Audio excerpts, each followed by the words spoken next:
Gue inget banget, dulu pas gue sama teman-teman sekelas gue lagi pada ngobrol sebelum bel jam pertama bunyi, tiba-tiba ketua kelas gue ngumumin kalau hari ini tempat duduknya bakalan diatur dari yang sebelumnya perorangan jadi berpasang-pasangan. Di situ teman-teman gue langsung pada janjian buat duduk bareng. Anjingnya pas itu gue kagak diajak sama mereka. Tapi untungnya pas jam apel pertama bunyi, wali kelas gue langsung ngomong kalau dia yang bakalan ngatur posisi tempat duduknya. Di situ wali kelas gue masangin gue sama cewek paling cakep di kelas gue. Tapi yang paling penting, dia ini orangnya kalem, kagak banyak tingkah, cuy. Singkat cerita pas di hari pertama gue sama si cewek ini duduk bareng, dia kayak bikin batas wilayah gitu. Kayak meja gue sama meja dia itu berjarak, kayak ada rongga gitu di antara meja gua sama meja dia. Di situ gua langsung tanyain alasan dia kenapa ngejarakin meja gua sama meja dia. Tapi dia malah jawab, nggak apa-apa.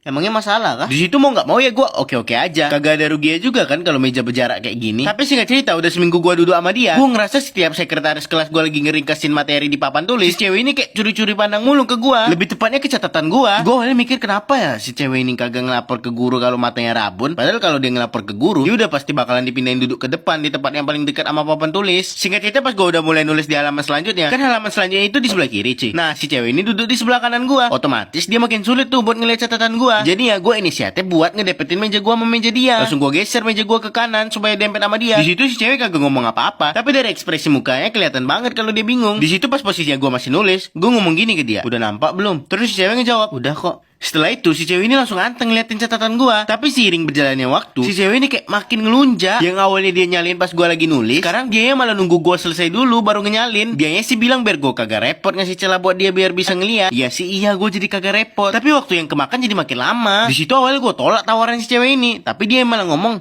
"Santai aja Ren, ntar aku yang nganter bukunya, kok duduk anteng aja di sini." Di situ gue mikir, iya juga ya, gue jadi kagak perlu gerak. Tapi nyata ya di luar perkiraan gue jadi sering diomelin sama guru gara-gara sering ngumpul catatannya belakangan. Tapi aneh ya si cewek malah kagak diomelin. Alasan guru gue kagak marahin si cewek karena guru gue ngomong harusnya cowok itu lebih sigap, lebih cekatan. Gara-gara kejadian itu, gue jadi gedek parah sama si cewek. Kayak gue jadi kesel sama dia, kayak nengok muka dia aja udah gedek gue. Jadi gue mutusin tuh buat kagak minjemin catatan gue ke dia. Jadi setiap selesai nyatet yang biasa gue oper buku gue ke si cewek, sekarang gue langsung ngumpulin buku gue ke depan, ke tempat si guru. Si cewek langsung ngomong tuh, "Kok gitu sih Ren?" Terus gue ngejawab, "Buku-buku aku kok." Terus si cewek itu kayak ngambek gitu. Di situ gue ngomong dalam hati, anjing nih orang play victim banget. Tapi apesnya play victim dia betul-betul yang bekerja ke gue. Gue ngomong kayak gitu karena dia berhasil ngebuat gue ngerasa kasihan ke dia. Jadi gue mutusin buat balik ke meja guru dan gue minta lagi buku catatan gue sama guru yang ngajar. Alasan gue pas itu buat dibaca ulang. Pas itu guru gue oke-oke aja dan dia ngembalikin buku gue. Setelah gue dapat balik buku gue pinjemin lah buku itu ke si cewek. Di situ si cewek langsung seneng banget, kelihatan dari mukanya. Gue di situ tiba-tiba kepikiran, kenapa harus minjem catatan gue ya?